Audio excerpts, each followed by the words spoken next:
해야 되냐 안 해야 되냐 이 결론이 궁금하실 거잖아요. 꼭 중성화를 해야 되는 경우는 있어요. 부작용 당연히 있습니다. 위험도가 높은 건 사실이에요.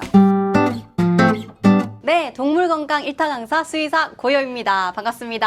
와! 네, 선생님, 저희 강아지 선생님 병원에서 중성화 했었잖아요. 맞아요. 중성화 하기 전까지 저도 진짜 많이 고민했는데 근데 꼭 해야 되나요? 자, 중성화하면 할 얘기도 많고 정말 많은 분들이 논쟁의 주제가 됩니다. 중성화는 꼭 해야 된다. 아니다, 중성화는 안 해도 된다. 뭐 다양한 의견들이 있는데요. 그래서 오늘의 주제는 강아지, 고양이 꼭 중성화 해야 되나요? 입니다. 중성화 수술은 왜 하는 거예요? 중성화 수술에 여러 가지 이점들이 있습니다. 분명히 단점도 있겠죠. 그래서 중성화 수술의 좋은 점과 나쁜 점을 다 설명을 드릴게요. 첫 번째로 제 생각에 제일 큰 목적은 많은 사람들이 질병 예방이라고 생각하는데 그것보다 우선되는 목적은 사실 피임입니다. 원치 않는 아이를 태어나지 않게 하기 위해서가 첫 번째라고 생각을 해요.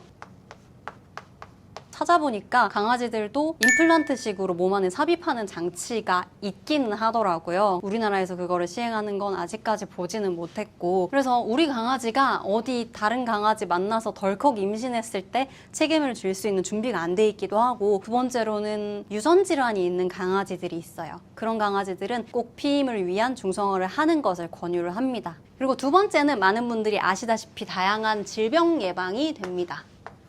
질병 예방 목적은 사실 암컷에서 조금 더 많이 기대하긴 하는데요. 암컷은 유선종양, 그리고 자궁축농증 이렇게 두 가지 질환을 보통 예방을 할 수 있고요.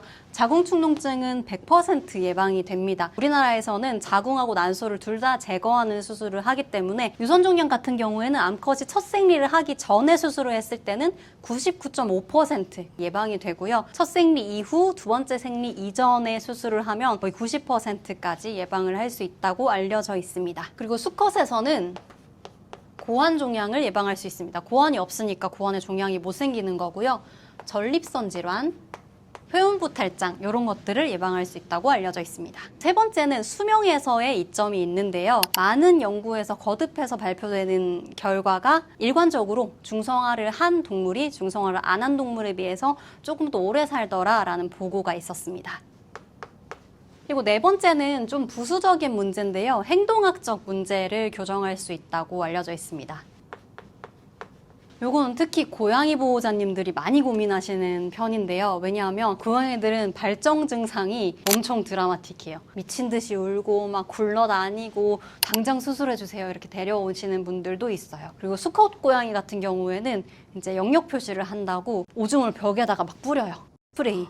이런 것들을 하면 보호자님들이 너무 괴롭기 때문에 보통은 이제 행동학적 문제 때문에 중성화를 하는 경우가 많고요, 강아지에 비해서. 그리고 또 고양이들은 발정 증상이 있을 때 우리나라는 길에 강아지가 돌아다니진 않잖아요. 근데 길에 고양이들은 많이 돌아다니니까 내가 발정이야. 그럼 밖에 막 암컷 고양이들이 불러, 수컷 고양이들이 울어, 집 나가는 경우들이 있을 수 있습니다.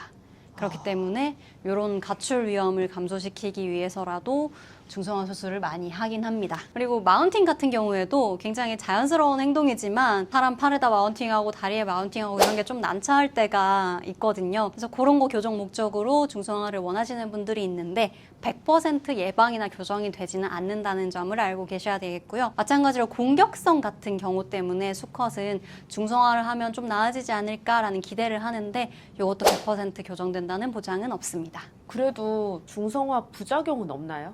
부작용 당연히 있습니다. 모든 수술이든 약이든 치료든 부작용이 없을 수가 없는데요. 그래서 장점을 얘기했으니까 이번엔 중성화 수술의 위험이나 단점에 대해서 이야기를 해볼게요. 단점. 첫 번째로 가장 많이 걱정하시는 게 마취 위험입니다. 마취를 하는 건 못 깨어날 가능성을 항상 동반하고 있기 때문에 아무리 낮은 확률이라도 그게 혹시 우리 아이한테 나타나면 어떡하지 하는 걱정을 안 하실 수가 없어요. 중성화가 정말 많이 하는 수술이잖아요. 요즘 주변에 보면 중성화 안 한 강아지, 고양이를 우리나라에선 보기 힘들 정도로 너무 많이 하니까 이게 쉬운 수술이라고 생각할 수 있는데 사실 암컷 중성화 수술은 간단한 수술은 아니에요. 많이 해서 그렇지. 하지만 굉장히 많이 하기 때문에 거의 모든 수의사 선생님들이 많이 숙련이 되어 있고 수술 시간 자체는 좀 짧은 편이에요. 그래서 마취 시간이 길지 않고 두 번째로는 강아지들이 거의 어릴 때 어리고 건강한 강아지들 위주로 수술을 하기 때문에 그것도 마취 위험을 좀 낮춰주는 요인이 될 수 있고요. 그리고 검사를 해서 조금이라도 진짜 조금이라도 마음에 걸리는 게 있으면 마취를 안 합니다. 중소화는 당장 급한 수술이 아니잖아요. 지금 안 하면 애가 잘못된다거나 이런 급한 수술이 아니기 때문에 조금이라도 마음에 캥기는 게 있으면 수술을 보류할 수 있습니다. 그래서 수술 전 검사를 잘 받고 아이의 신체 상태를 잘 평가한다면 중성화에서 마취 위험은 물론 없지 않지만 다른 수술들에 비해서는 많이 낮은 편이다라고 생각을 해주시면 될 것 같고요. 두 번째는 수술이기 때문에 수술 부위가 잘못될 수 있습니다. 예를 들어서 대표적으로 감염이 된다든지 정말 흔하진 않지만 이렇게 봉합 부위가 터지는 경우들이 있어요. 특히 고양이는 혀에 막 돌기 같은 것들이 있기 때문에 핥아버리면 실밥이 툭툭 다 떨어져 나가는 경우들이 있어요. 그렇기 때문에 항상 네칼라 잘 하고 처방받은 약 잘 먹이고 소독 잘 하셔야 합니다. 세 번째, 많은 분들이 호소하시기도 하고 거의 일정한 경향성을 가진 게 바로 비만이에요. 중성화하고 나면 살이 찌는 애들도 있고 안 찌는 애들도 있긴 하지만 기본적으로 중성화하기 전보다 기초대사량이 떨어져요. 비만의 위험도가 높은 건 사실이에요. 하지만 중성화를 하고도 날씬하게 사는 친구들은 많기 때문에 조금 더 관심을 기울이고 몸매 관리를 하셔야겠다. 마지막으로 대형견의 경우에는 너무 어릴 때 수술을 하면, 왜냐하면 대형견들은 좀 오래 크고 많이 커야 되잖아요. 다 크기 전에 수술을 해버리면 정형외과 질환들이 조금 많아진다고 해요. 그래서 대형견 같은 경우에는 너무 일찍 수술을 하지 않고 성장이 어느 정도 끝난 이후에 소형견보다 조금 늦은 시점에 중성화를 하는 걸 권해드립니다. 그래서 이런 장점과 단점들을 다 알아봤잖아요. 해야 되냐? 안 해도 되냐? 이 결론이 궁금하실 거잖아요. 근데 이거는 수의사가 정해줄 수 있는 문제가 아닙니다. 수의사는 정보를 제공할 뿐이에요. 객관적으로 이런 장점이 있고 이런 단점이 있으니까 선택은 보호자님이 하세요 라고 말씀을 드릴 수밖에 없는 거예요. 그래서 중성화하고 잘 키우고 계신 보호자님들도 정상입니다. 그리고 중성화를 하지 않겠다고 선택하신 보호자님들도 정상이에요. 그런데 서로 훈수두고 이렇게 해야 된다, 저렇게 해야 된다, 이건 비정상이다, 중성화를 하는 건 학대다 등등등 이렇게 훈수를 두시는 분들은 안 됩니다. 모두 다 보호자 본인의 선택이라고 저는 생각합니다. 근데 그런데도 불구하고 수의사가 요거는 내가 꼭 중성화를 해야 된다고 권하고 싶다. 이 경우에는 보호자님 이런 장단점이 있지만 그럼에도 불구하고 이 친구는 꼭 했으면 좋겠습니다 라고 강하게 권하는 경우들이 몇 가지가 있어요. 가장 크게 저희가 중성화를 권장해 드리는 질환은 바로 수컷의 잠복고환입니다. 고환은 몸 밖에 있어야 되는데 1개 또는 2개 모두가 뱃속에 남아버리는 경우가 있어요. 이런 경우는 몸속에 있는 고환이 종양 발생 가능성이 엄청 높아져요. 정상 고환에 비해서 최소 5배, 많게는 14배까지 종양 위험이 높아진다고 합니다. 그렇기도 하고 잠복고환은 굉장히 유전성이 강해요. 그래서 아빠가 잠복고환이면 태어난 아이들도 잠복고환일 위험이 높기 때문에 이런 강한 유전성 때문이라도 중성을 해서 꼭 몸 안에 있는 고환을 제거를 하기를 권유드리는 편이에요. 두 번째로 꼭 중성화를 해야 되는 경우는 암컷의 경우에 자궁축농증이 있어요.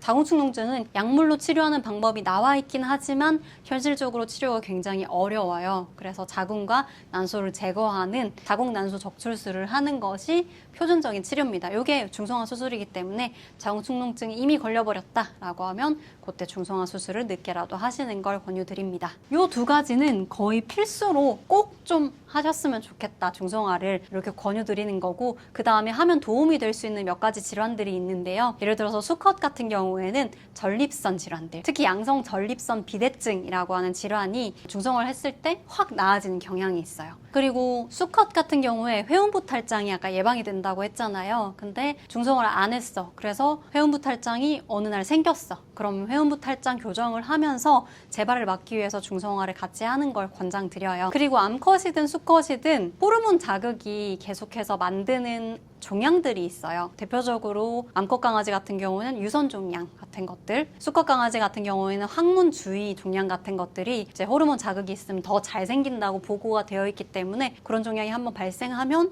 종양도 제거하고 중성화도 같이 하는 게 재발률을 낮춰준다고 알려져 있습니다. 그리고 마지막으로 이거는 무조건 하셨으면 좋겠다 라고 생각하는 게 암컷, 수컷 여러 강아지 같이 키우는 경우, 고양이 같이 키우는 경우, 이런 경우에는 현실적으로 하시는 게 맞다고 생각을 해요. 아니면 뭐 유치원에 맡긴다든지 애견 카페를 자주 가신다든지 이렇게 이성의 강아지를 접촉할 일이 많다라고 하면 번식이 위험도 있어요.